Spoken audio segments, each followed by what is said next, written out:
గడిచిన 2026 సంవత్సరం 6 నెలలు మనల్ని క్షేమంగా ఉంచి 7వ నెల మొదటి పునరుత్థాన ఆరాధనలో ఏక దేవుడు మనల్ని మరి నడిపించిన దాన్ని బట్టి దేవునికి కృతజ్ఞతాస్తుతులు చెల్లిస్తూ మీ అందరికీ వందనాలండి. అందరికీ వందనాలు. ఈ సమయాన వాక్య ధ్యానంలోకి వెళదాం. పరమగీత గ్రంథం 2వ అధ్యాయము 8వ వచన భాగాన్ని చదవండి. 8-9 ఆలకించుడి. పరమగీత గ్రంథం అంటే చూడండి, బైబిల్ ఉన్న వాళ్ళందరూ తెలిసి 2వ అధ్యాయం 8వ వచనం చదవమ్మా.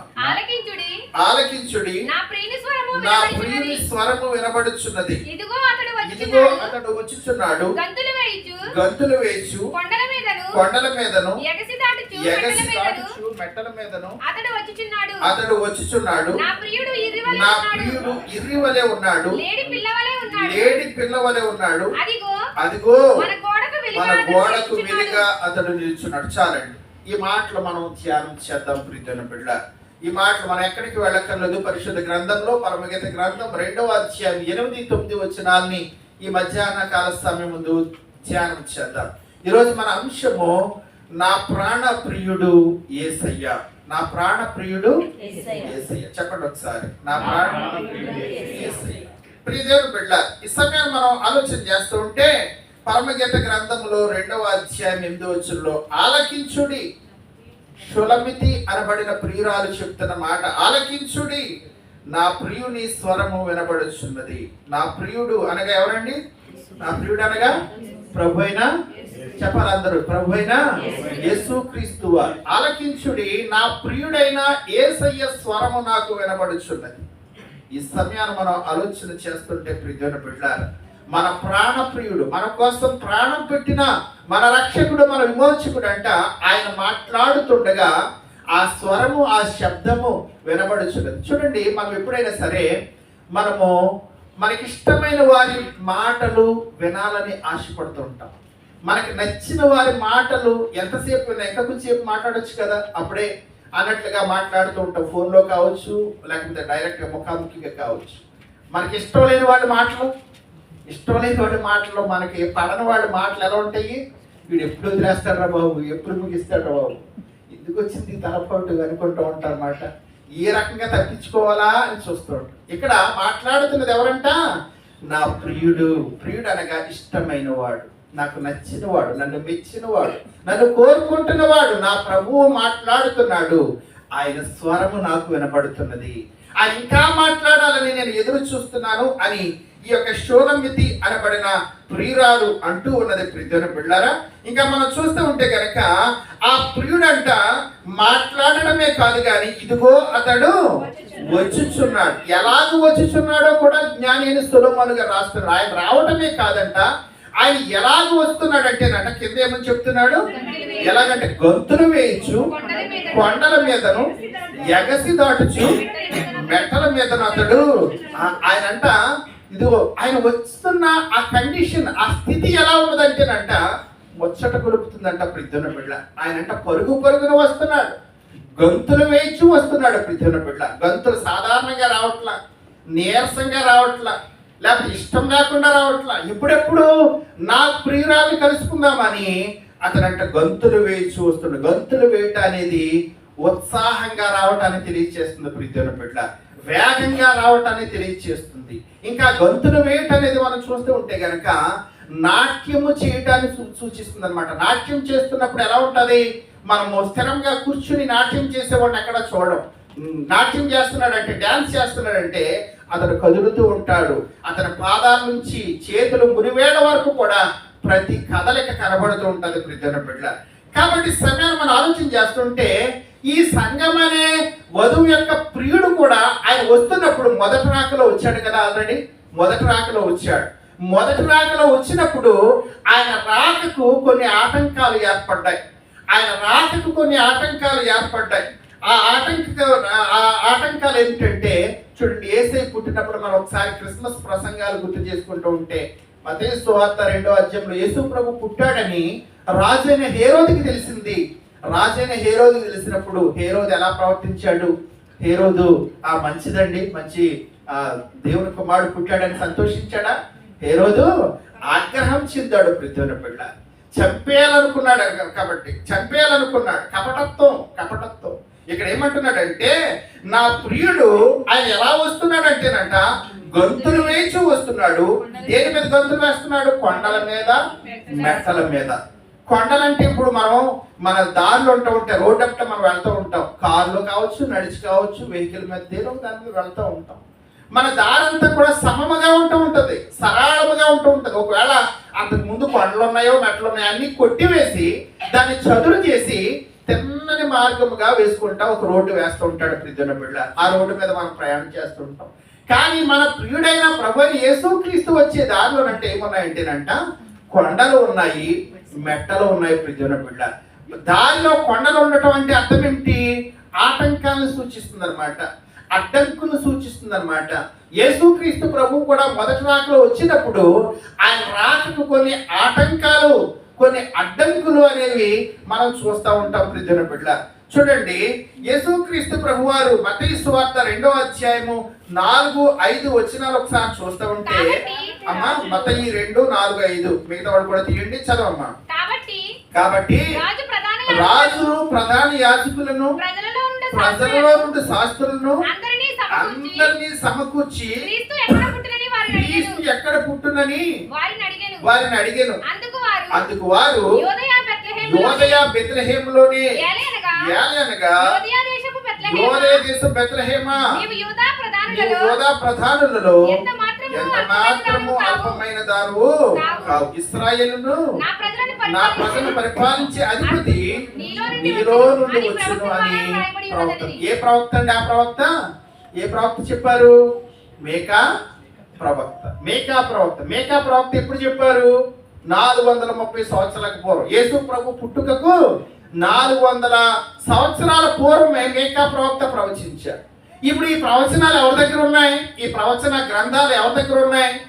అక్కడ ఉన్న హేరోదు దగ్గర ఉన్న, శాస్త్రుల దగ్గర ఉన్నాయి. అంటే చూడండి, యేసు ప్రభు సడన్ గా అప్పటికప్పుడు యాక్సిడెంటల్ గా వచ్చేసి నేను ప్రత్యక్షమయ్యాను మీ మధ్యన అన్నట్టుగా లేదు. యేసుక్రీస్తు ప్రభు ముందు నుంచి కూడా చెప్పుకుంటూ వచ్చారు. యెషయా ప్రవక్త ప్రవచించారు 700 సంవత్సరాల పూర్వం. మరి మేకా ప్రవచించాడు. ఎక్కడ పుడతాడో ఆయన స్పష్టంగా చెప్పేశాడు. యోదే దేశం బెత్లెహేమా, నువ్వు యోధా ప్రధానంలో ఎంత మాత్రం అల్పమైన దానవు కావు, ఇశ్రాయేలుని ఏలబోవాడు నీలో నుండే. బెత్లెహేం అంటే అది ఏమన్నా పెద్ద దుబాయ్ నగరమా లేకపోతే అబుదాబియా? అది ఒక చిన్న పల్లెటూరు. బెత్లెహేం అనేది ఒక చిన్న పల్లెటూరులో అడ్రస్ తెలుసుకోవడం చాలా ఈజీ ప్రియమైన బిడ్డ. అంటే రక్షకుడు ఎక్కడ పుడతాడో శాస్త్రుల దగ్గర రికార్డెడ్ గా ఉందా లేదా ప్రియమైన బిడ్డ? ఉంది, వారికి తెలుసు. కానీ తెలిసిన ఆ శాస్త్రులు ఎవరైనా యేసు ప్రభు వారి దగ్గరికి వెళ్ళి ఆయన పూజించి ఆయన ప్రణమిల్లి మా కోసం దిగి వచ్చావా రక్షకుడా, మా కోసం దిగి వచ్చావా దైవ కుమారుడు అని ఎవరైనా పూజించారండి? ఎవరైనా ఆయన్ని ఘనపరిచారా? ఆయన కొనియాడారా? ఎవరైనా ఆయన ఆరాధించారా? ఎవరు కూడా ఆరాధించలేదు. కారణం ఏమిటంటే స్వామి భక్తి. స్వామి భక్తి అంటే ఎవరు స్వామి భక్తి? హేరోదు రాజు ఊరుకోడు, ఆయనకి ఇష్టం లేదు కాబట్టి ఆయన ఆగ్రహంగా ఉన్నాడు. అయ్యో, ఆయన దగ్గరికి వెళ్తే కనుక ఈతో లేనిపోంది మన ఉద్యోగాలు ఊడిపోతాయి, లేకపోతే మన ప్రాణాలకి ముప్పుగా అయినా సరే రావచ్చు రాజుగారు కాబట్టి ఎవరు అక్కడ జైలు కిందకి వెళ్ళారా? వీళ్ళ శిరచ్ఛేదం చేసిందంటే వీళ్ళ తలలు ఎగిరిపోతూ ఉంటాయి, వీళ్ళ ఉద్యోగాలు పోయే అవకాశం ఉంది. కాబట్టి లేకపోతే ఇంకా చెప్పాలంటే నిర్లక్ష్యం. ఎవరో ఏదో పుట్టాడంటే ఎవరో వెళ్తారు, మనకెందుకు? ఇప్పుడు అంత అవసరం ఏముంది మనకి? అంత సమస్య ఏముంది? నిర్లక్ష్యం. ఇక్కడ సమయాన ఏమంటున్నాడు? ఇక్కడ పరమగీత గ్రంథం 2వ అధ్యాయం 8వ వచనంలో నా ప్రియుడు కొండల మీదను మరి ఎగసి దాటుచు మెట్టల మీదను దాటుకుని వస్తున్నాడంటే ఇవన్నీ కూడా స్వామి భక్తి. ఎవరో హేరోదు పట్ల బాబా ఆయన దగ్గరికి వెళ్తే హేరోదు గారు ఊరుకోవడం, లేకపోతే నిర్లక్ష్యం, గర్వం, ఇవన్నీ ఏమిటంటే యేసుక్రీస్తు ప్రభు వారు పుట్టినప్పుడు ఆయన ఆరాధించకుండా ఉండే కొండలు మెట్టలుగా ఉన్నాయి ప్రియమైన బిడ్డలారా, కొండలు గుట్టలుగా ఉన్నాయన్నమాట. ఈ సమయాన్ని మనం ఆలోచన చేస్తుంటే కనుక ఇక్కడ గుట్టలు మెట్టలు అడ్డంకులు, లేకపోతే నన్ను సరిగ్గా రిసీవ్ చేసుకునే వాళ్ళు లేరు, నన్ను లేకపోతే సరిగ్గా అర్థం చేసుకునే వాళ్ళు లేరు, నన్ను ఎవరో కూడా మరి పూజించే వాళ్ళు లేరని యేసు ప్రభు పుట్టడం మానేశాడా? యేసు ప్రభు ఈ లోకానికి రావటం మానేశాడా? ఆయన రానే వచ్చాడు ప్రియమైన బిడ్డలారా, ఆయన రానే వచ్చాడు. ఇంకా మనం చూస్తూ ఉంటేనండి, చూడండి ప్రియమైన బిడ్డలారా, ఏమంటున్నాడు అంటే 9వ వచనంలో మనం చూస్తూ ఉంటే కనుక, నా ప్రియుడు అన్న చోటలా మనం యేసు ప్రభువుని గుర్తుంచుకోవాలి. నా ప్రియుడైన యేసయ్య అంటే ఎలా ఉన్నాడంట? ఇర్రివలే ఉన్నాడు, లేడి పిల్లవలే ఉన్నాడు. ఆయన ఎలా ఉన్నాడంటేనంట, ఆయన గొంతులు వేస్తూ వస్తున్నాడు, ఆయన ఉత్సాహంగా వస్తున్నాడు, పరుగు పరుగున వస్తున్నాడని ముందు వచ్చిన 2వ వచనం చెప్పబడ్డది. తర్వాత ఏమంటున్నాడు? నా ప్రియుడు అంటే ఇర్రివలే ఉన్నాడు. తెలుగు పదమే కానీ ఇర్రి అంటే ఏమిటండి? ఇర్రి అంటే మళ్ళీ మనం కన్ఫ్యూజ్ అవ్వలేకుండా వెంటనే చెప్పేశాడు, అక్కడ ఆయన చెప్పేశాడు. తర్వాత ఏమంటున్నాడు? లేడి పిల్ల అంటే లేడి వేరు, లేడి పిల్ల వేరు. లేడి అంటే పెద్దది, తల్లి కావచ్చు, తండ్రి కావచ్చు. కానీ ఇర్రి అంటే లేడి పిల్ల అనమాట, చిన్నది ప్రియమైన బిడ్డ. అసలు లేడంటేనే చురుకైనది, లేడంటేనే చెంగు చెంగుమని గంతులు వేసుకుంటూ అబ్బో ఎంతో చరాకీగా ఎంతో ముద్దుగా పరుగులు పెడుతూ ఉంటది. అది ఉన్న చోట అది నడుస్తూ ఉంటే ఎంత అందమో, దాని యొక్క రూపము అందమే, దాని యొక్క పరుగు కూడా అందమే ప్రియమైన బిడ్డ. అయితే నా ప్రభు అయిన యేసు ఎలా ఉన్నాడంటేనంట, ముసలదైపోయిన లేడి వలె లేడు, లేడి పిల్ల. ఇర్రి అంటే లేడి పిల్ల ప్రియమైన బిడ్డ.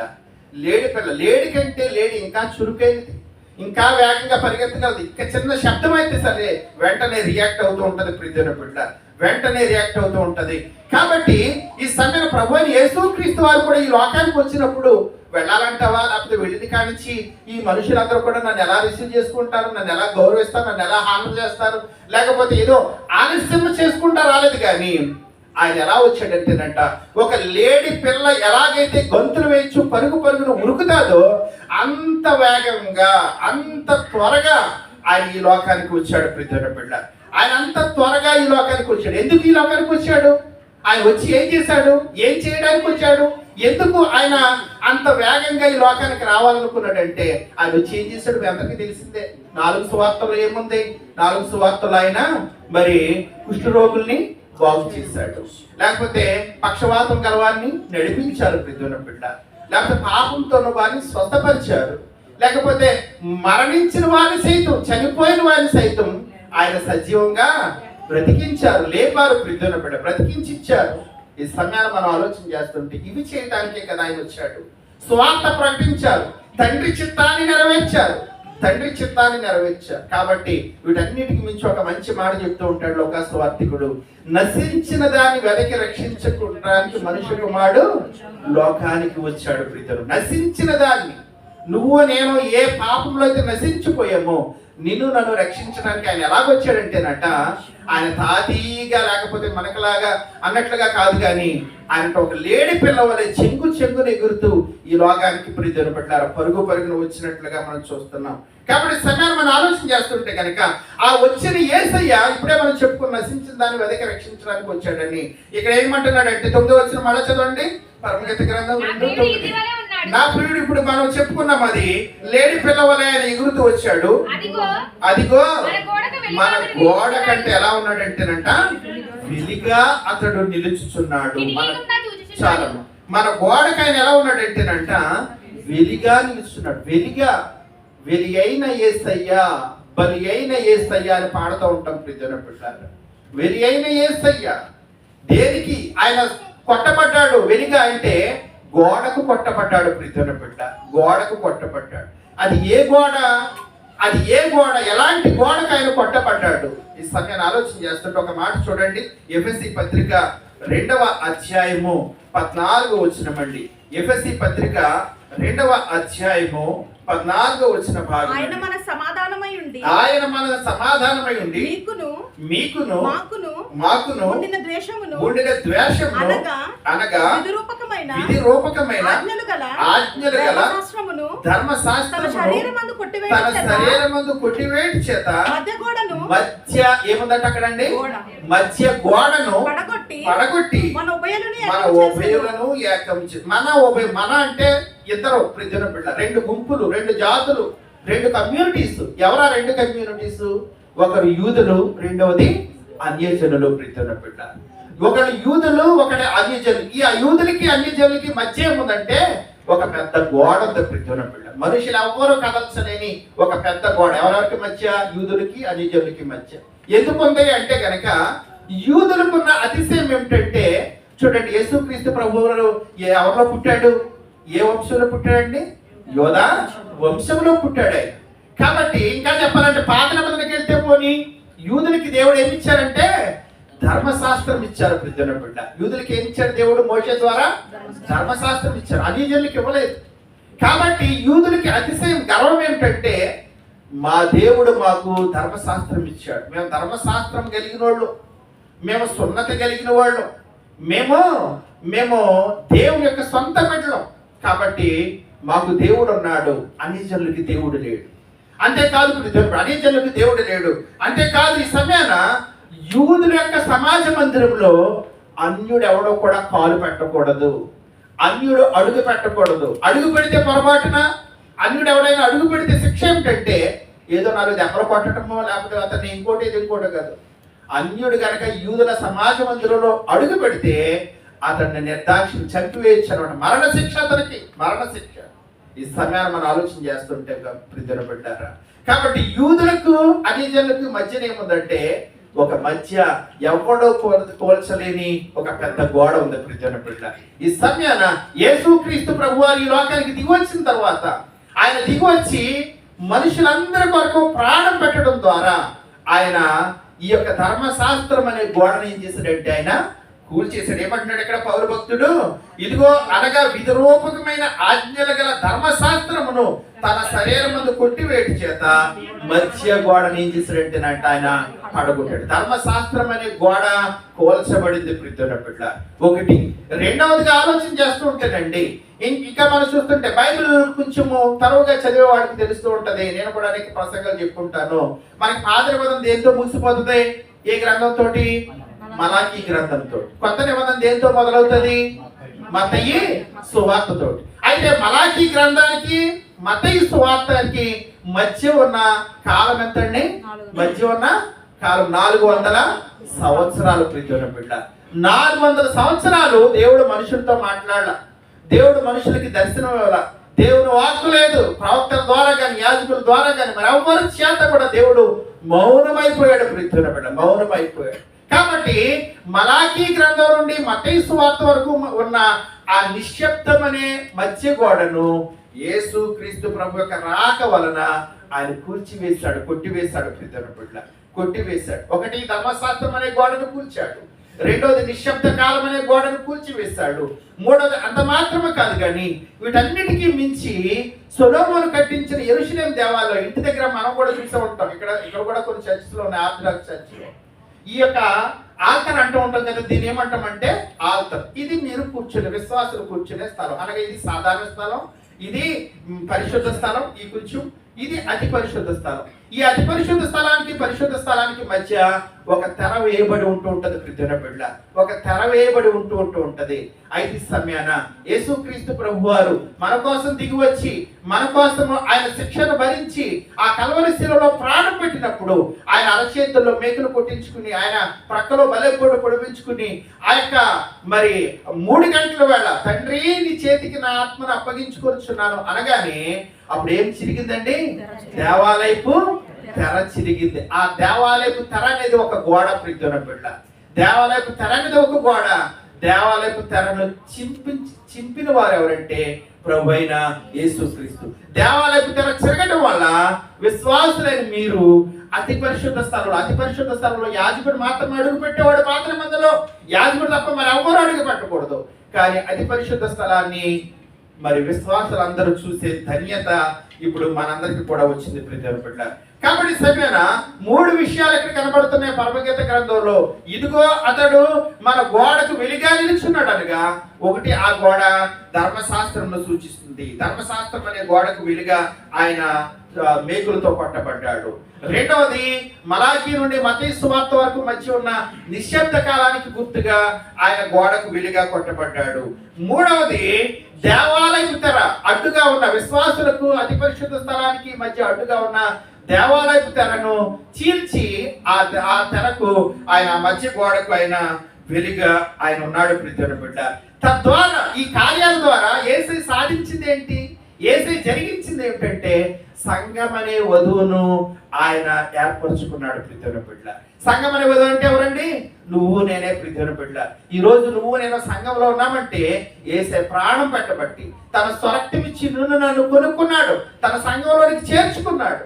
లేకపోతే మనం నిజంగా ఒకవేళ యేసు ప్రభు రాకముందు పుట్టుంటే కనుక మనకి సమాజ మందిరంలో అడుగు పెట్టే అర్హత, యోగ్యత లేదు. ప్రీతిని బిడ్డ, లేదు నేను అడుగు పెడతానంటే నిన్ను చంపేసేవారు. ప్రీతిని బిడ్డ, కాబట్టి ఇప్పుడు ఆ భాగ్యము యేసుక్రీస్తు ప్రభు నీకు నాకు ఇచ్చాడు. ఇవ్వడమే కాదు, నిన్ను నన్ను సంఘం అనే వధువుగా సిద్ధపరచుకుంటున్నారు. ఇక ముగించుకుందామండి. ఈ సమయాన్ని ఆలోచన చేస్తుంటే కనుక ఇప్పుడు మళ్ళీ పైన 8వ వచనం చదువుదాము. మళ్ళీ ఇందా చదువుకున్న 8వ వచనం, ఆలకించుడి నా ప్రియుని స్వరము వినబడుచున్నది. నా ప్రియుని స్వరం ఎవరికి వినబడుతుందండి? ఎవరు వినగలుగుతున్నారు? వినగలిగేంతటి ఆ యొక్క అటెన్షన్ ఈ రోజు మనం కలిగి ఉన్నాము, ఏకాగ్రత. ఒకసారి ఆలోచించారు. పరిశుద్ధ గ్రంథంలో ఉన్న వ్యక్తుల్ని మనం ఆలోచన చేస్తుంటే సమూయేలు గ్రంథంలో ఆ యొక్క హన్నాకు కుమారుడు పుట్టిన తర్వాత, అప్పటికే హన్నాకు బిడ్డ పుట్టక ముందు నుంచి కూడా అక్కడ యాజకుడు ఎవరండి? అక్కడ యాజకుడు ఎవరు? ఆ షిలోహు మందిరంలో ఏలి అనబడిన యాజకుడు. ఆ ఏలి అనబడిన యాజకుడు యాజకత్వంలో వృద్ధుడైపోయాడు. అతని జీవితం అంతా యాజకత్వమే. అతను బ్రతుకంతా షిలోహు మందిరం కోసం అంకితం చేశాడు. దేవుడు ఎన్నుకున్న యాజకుడు అతను వృద్ధాప్యం వచ్చేసింది, కళ్ళు మసక మారిపోయినాయి. అయితే సమయాన్ని ఆలోచన చేస్తుంటే అంత తలపండిపోయి జీవితం అంతా దారిపోసిన ఏలీకి దేవుని యొక్క స్వరం వినపడలేదు. కానీ ఆ యొక్క షిలోహు మందిరంలోనే ఒక చిన్న కుమారుడు ఉన్నాడు, చిన్న బాలుడు. అతని పేరు సమూయేలు. సమూయేలుని పిలిచినప్పుడు ఎవరు శబ్దాన్ని విన్నారు? ఎవరు స్వరాన్ని విన్నారండి? చిన్నవాడైనా సమూయేలు విన్నాడు. ప్రీతిని బిడ్డ, చిన్నవాడైన సమూయేలు. పెద్ద ఏలీకి ఎందుకు వినపడలేదు? సమూయేలుకి ఎందుకు వినపడింది? ఏలీకి ఎందుకు వినపడింది అంటే ఏలీకి కూడా 2 కుమారులు ఉన్నారు. వాళ్ళు కూడా యాజకులే, హోప్ని ఫినెహాసులు. ఈ సమయాన వాళ్ళిద్దరు ఎలాంటి వాళ్ళంట? వాళ్ళిద్దరు దుర్మార్గులు. ప్రీతిని బిడ్డ, ఎలాంటి దుర్మార్గులు అంటే వాళ్ళు దేవాలయానికి వచ్చిన స్త్రీలతోటే పాపం చేస్తూ, దేవాలయంలో బలులర్పించే వాళ్ళ మాంసాన్ని బలవంతంగా లాక్కుంటూ దౌర్జన్యంగా, వాళ్ళ యొక్క ప్రవర్తన, బిహేవియర్ అంతా కూడా చాలా ఘోరముగా ఉంది. కాబట్టి ఏలి హృదయము, తండ్రి అని ఏలి హృదయము చాలా దుఃఖంతో ఉంది, ఆవేదనతో ఉంది, కలవరంతో ఉంది. ఏంటి నా కుమారుడు భవిష్యత్తు ఏమైపోతారు వాళ్ళు? దేవుడు చూస్తూ ఊరుకుంటాడు. గందరగోళంగా ఉంది. కాబట్టి ఏలికి స్వరం వినపడట్లా. ప్రీతిని బిడ్డ, స్వరం వినపడట్లా. మరి సమూయేలు హృదయం ఎలా ఉంది? చిన్నవాడు, పసివాడు కాబట్టి అతని హృదయం ప్రశాంతంగా ఉంది, నిశ్శబ్దంగా ఉంది, చాలా కాముగా ఉంది. హృదయంలో ఏ టెన్షన్ లేదు. ప్రీతిని బిడ్డ, ఆ చర్చిలో అవన్నీ కూడా పనులు చేసుకుంటున్నాడు, ఆనందంగా తిరుగుతున్నాడు. సమూయేలు అతను వెంటనే 3 సార్లు కూడా దేవుని స్వరాన్ని ఆలకించాడు. ఈరోజు సువార్త పాట ఒక మాట చూడండి. మత్తయి సువార్త 11వ అధ్యాయంలో ఒక మాట చెప్తున్నాడు. 25వ వచనం, మత్తయి 11:25. యేసు చెప్పినది ఏమనగా, తండ్రి ఆకాశమునకును భూమికిని ప్రభువా నీవు ఎవరికంట? జ్ఞానులకు, అంటే తలపండిన వాళ్ళకి, వృద్ధులకి సంగతులు చదవమ్మా, వివేకులకును సంగతులను మరుగు చేసి ఎవరికి బయలుపరిచారంట? పసిబాలులకు బయలుపరిచినావని స్తుతించా. ఈ సమయాన్ని ప్రీతిని బిడ్డలారా, నువ్వు కూడా దేవుని స్వరాన్ని వినాలంటే, దేవుని మాట వినాలంటే, దేవుని శబ్దాన్ని వినాలంటే సమూయేలు వంటి వాడిగా ఉండాలి. ఏలిలాగా హృదయం అంతా గందరగోళంతో నింపుకొని, కలవరంతో నింపుకొని, దుఃఖంతో నింపుకొని, ప్రెజర్స్ తోటి నింపుకొని, ఏదో ప్రార్థన చేస్తామని పేరుకి మొక్కుబడిగా 4 మొక్కలు చేస్తే ప్రీతిని బిడ్డలారా, దేవుని స్వరాన్ని నువ్వు వెళ్ళలేవు. సమూయేలు ఎంత ప్రశాంతంగా ఉన్నాడు, ఎంత నీతిగా నిజాయితీగా ఉన్నాడో అలాంటి నిశ్శబ్దంతో ఉంటే కనుక నువ్వు చిన్నవాడు అని ఏమంటున్నాడంటే, పసిబాలులకు నువ్వు బయలుపరిచినావని నిన్ను స్తుతించుచున్నాను. 2వ మాట ప్రీతిని బిడ్డలారా ఏమంటున్నాడంటే, పరమగీత గ్రంథంలో ఇదిగో అతడు వచ్చుచున్నాడు. మళ్ళా ప్రకటన గ్రంథం 1వ అధ్యాయం 9వ వచనం అంటున్నాడు. ఆయన ఎలా వస్తున్నాడంటే, ఇదిగో మేఘారూఢుడై ఆయన వచ్చుచున్నాడు అంటున్నాడు. మేఘారూఢుడే వచ్చుచున్నాడు. ఆయన వచ్చే సమయం అవుతుందని అనేకమైన గుర్తులు కనబడుతున్నాయి. అయితే నువ్వు ఆయన ఎలా ఎదుర్కొంటున్నావు? ఆయన కోసం నువ్వు ఎలా సిద్ధపడుతున్నావు? ఆయన ఎలా ఎదుర్కొంటున్నావు? ఒక మాట చూడండి. సమూయేలు 2వ గ్రంథం 6వ అధ్యాయము 15-16. ఈ మాట చెప్పుకుని ముగిద్దాం. సమూయేలు 2వ సమూయేలు 6:15-16. ఇలాగున దావీదును ఇశ్రాయేలీయులందరిను ఆర్భాటముతోను బాకానాదములతోను యెహోవా మందసమునకు తీసుకుని వచ్చిరి. యెహోవా మందసము దావీదు పురమునకు రాగా సౌలు కుమార్తెయగు మీకాలు కిటికీలో నుండి చూచి చూడండి, యెహోవా సన్నిధిని అంటే దావీదు ఎలా ఉన్నాడంటే గొంతులు వేయచ్చు నాట్యమాడుచు ఉన్న దావీదును కనుగొని చాలంత వరకు. చూడండి, దేవుని మందసం వస్తుంది అక్కడ. దేవుని మందసం అంటే మందసంలో గతంలో మనం చెప్పుకున్నాము, అందులో ధర్మశాస్త్రం ఉంది, దేవుని యొక్క ఆజ్ఞలు గల ధర్మశాస్త్రం, మన్నా గల బంగారు పాత్ర, చిగురించిన ఆహారం కర్ర, ఇవి ఉన్న మందసం వస్తుంటేనంట దావీదు రాజు అండి, మనలాంటి వాడు కాదు. దావీదు మహారాజు, ఇశ్రాయేలు 12 గోత్రాలకి చక్రవర్తి. కానీ తన యొక్క ప్రోటోకాల్, తన యొక్క గొప్పతనం, తన సింహాసనం, తన వైభవం అన్ని విడిచిపెట్టి అబ్బో గంతులు వేసుకుంటా, నాట్యం చేసి డాన్సులు వేస్తున్నాడు. దేనికోసం అంటే మందసాన్ని ఆహ్వానించడానికి. ప్రియమైన బిడ్డ, మందసాన్ని ఆహ్వానించడానికి. ఈ రోజు మందసం కాదు, సాక్షాత్తు దేవుడే నీ మధ్యకి రాబోతున్నాడు. రెండవ రాకడలో దేవుడే రాబోతున్నాడు. నువ్వు ఆయన ఎలా ఆహ్వానించడానికి సిద్ధంగా ఉన్నావు? చాలా మంది అప్పుడు రాడలే దేవుడు, ఇప్పుడే కాదు, ఇంకా సమయం ఉంది, నా పిల్ల పెళ్ళి అవ్వాలి, లేకపోతే ఇంకేం చేయాలి. ప్రియమైన బిడ్డ, ఎవరి కోసం ఆయన ఆగడు. ఆయన సమయం అయితే కనుక ఆయన రానే వస్తాడు. ప్రియమైన బిడ్డ, దావీదు గంతులు వేయచ్చు నాట్యమాడుచు ఆ యొక్క మందసాన్ని ఎదుర్కొన్నాడు. కాబట్టి అంతగా దావీదు కుటుంబాన్ని దీవించాడు. ఈ రోజు మనము కూడా ఉత్సాహంగా ఆయన ఎదుర్కోగలుగుతున్నామా? ప్రభువా, మరి బైబిల్ మిషన్ వారు స్లోగన్ చెప్తూ ఉంటారు, మరణాత అంటే అర్థం ఏమిటంటే ప్రభుని యేసు రమ్ము అంటే నేను సిద్ధపడి ఉన్నానయ్యా, నీకోసం నేను ఎదురు చూస్తున్నాను, నేను సిద్ధపడి ఉన్నాను, నువ్వు రా, నీ ఇష్టం, నువ్వు ఎప్పుడు వస్తావరా. ఇది మనం కూడా అలాంటి సిద్ధపాటు కలిగి, అటువంటి మనసు కలిగి, అలాంటి ఉత్సాహంతో ఆయన ఎదుర్కోవడానికి పరిశుద్ధాత్మ దేవుడు మనందరికీ సహాయం చేసి నడిపించిన గాక. ఆమేన్. సమస్త